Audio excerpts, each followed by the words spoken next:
Ghana, thousands of Chinese miners are involved in an illegal gold rush that's stripping the country of a precious resource. It's destroying farmland and wrecking livelihoods. They have destroyed my future now. It's devastating the environment.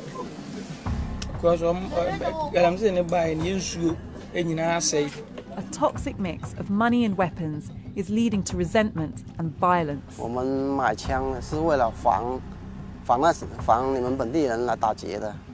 the government admits the problem is out of control. The scale is so vast, it is difficult to actually quantify.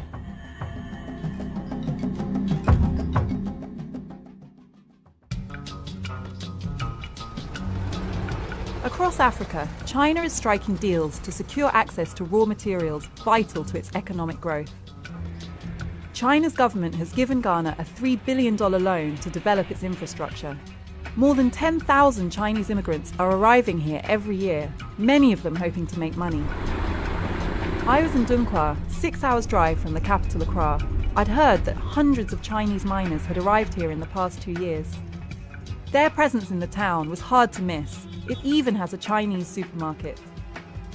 Dunkwa is a boom town. Its streets are lined with shops offering to buy gold. As soon as I arrived, I heard 2 Chinese miners had been arrested. Outside the police station, I met Francis Aqua. He grows cocoa, one of Ghana's biggest exports. He said he'd arrived at his farm to find that 2 men had driven a digger onto a field and started to dig for gold. They have excavated the land, destroying the cocoa farm. He said he could scarcely believe what had happened. It was a shock to me, because that is my life. You know, cocoa farming, it's a future. It's my future. They have destroyed my future now. How will I get out for my children and wife? It's a problem now. The miners were in the station, but the police refused to let me see them. Off the record, a senior officer said that the area had been swamped by illegal Chinese miners, and he didn't have the resources to stop them. Only Ghanaians can get licenses for small-scale gold mining. Foreigners can provide equipment and services, but just 75 Chinese people have legal permission to do so, according to government figures from August. Ghana's Chamber of Mines says that thousands of Chinese people work in mining. I left town to track down some Chinese miners.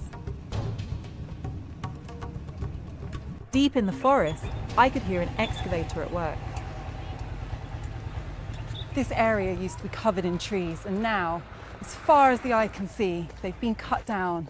These huge pits have been dug out, and they're filled with water. In the heart of the mine, Chinese miners were digging up the gravel. They were looking for a heavy black sand that contains gold ore. Gold mining is hugely profitable. Because of the global economic downturn, its price has doubled in 4 years. 40-year-old Huang Renzhong had been a tea farmer in China. He said there was only one reason he'd come.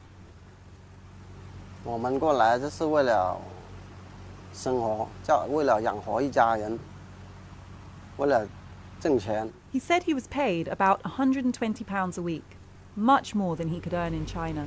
Why do Ghanaians need Chinese people to come here and work on these mines?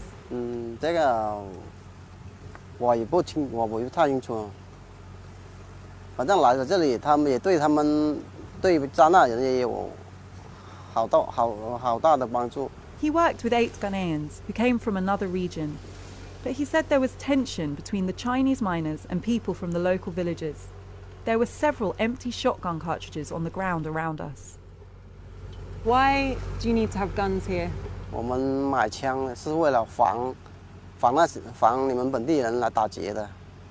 There are regular reports of Chinese miners being robbed for their gold and the money they earn from it. Is it legal for you to be working here on this mine?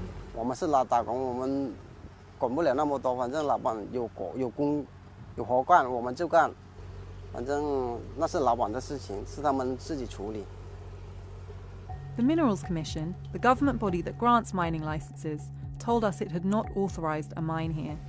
Off camera, Zhong's boss admitted the mine was operating illegally. According to one expert, 95% of small-scale mining is illegal. For decades, Ghanaians have been able to dig for gold using traditional tools. The law aims to provide much needed jobs while protecting the environment. But the arrival of the Chinese has led to big changes. The machinery they use often leaves behind significant amounts of gold that can only be extracted by hand. This has created a new secondary industry that's drawn in thousands more Ghanaians, hoping to strike it rich. But it can be dangerous work. In a local hospital, I found 35-year-old Yao Asumang having his broken leg treated. He said he'd been looking for gold in an abandoned Chinese pit.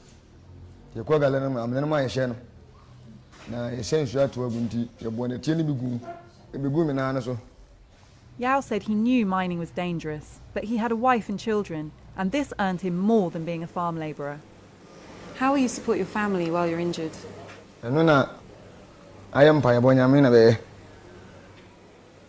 Emilia Jamfor is in charge of the accident and emergency unit. She said she saw lots of injured miners. They come with fractures, gunshot wounds, chest injuries. When it happens, they bleed internally, and if care is not taken, sometimes, they can die within 1 or 2 hours. What's the most serious you've seen? He fell into a pit and, the sand collapsed on him.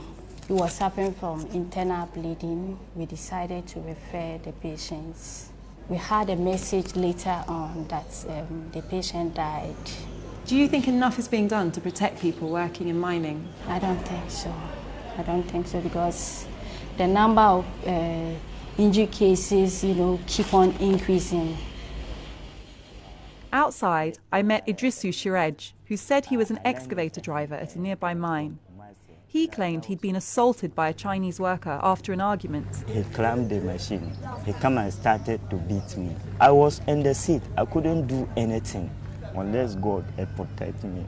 He said he was shocked by the attack and wouldn't go back to work at the mine. They doesn't have respect to human beings. We were unable to talk to the Chinese miner to get his side of the story. Idrisu said he'd reported the assault to the police.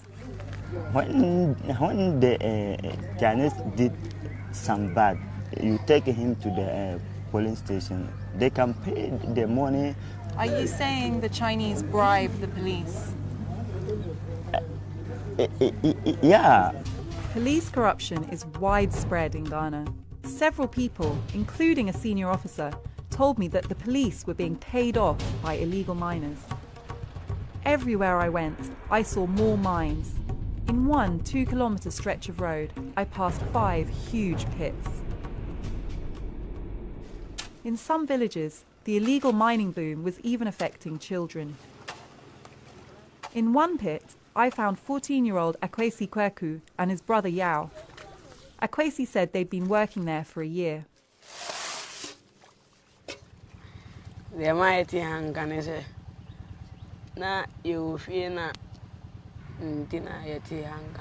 He told me they earned more here than working in the fields or gathering firewood to sell. They really needed the money.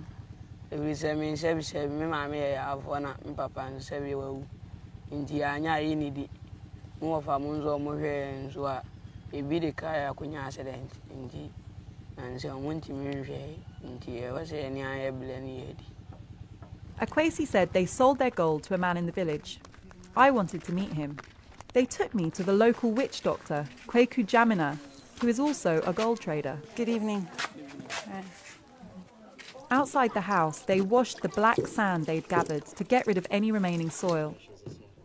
The witch doctor gave them some mercury to extract gold from the sand. Mercury is highly toxic and can cause lifelong disability.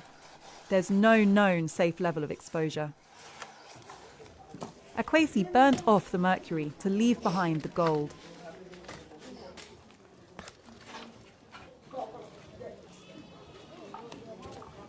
The witch doctor gave him 4 cedis, about £1.40, which Akwesi said he'd give to his uncle.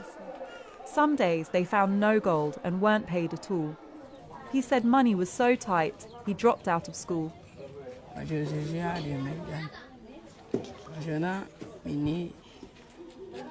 Sky better and in a book school. Akwesi said that lots of his friends were also dropping out of school. He hoped he could start going again soon. The arrival of the Chinese miners was clearly having a profound impact on this village. The law is supposed to protect children from doing dangerous work. But isn't it illegal for children like this to be working in mining? Even though it's illegal, it's young, parents didn't need Omuntimi and Janqualana until the Bayan said force for so no fighting for destiny. I'm doing a video to the need. And the illegal, so we are more. Do you feel that you are profiting from children doing illegal work? Oh, me for so from him. We can even though But even he thought that mining had been bad for the village.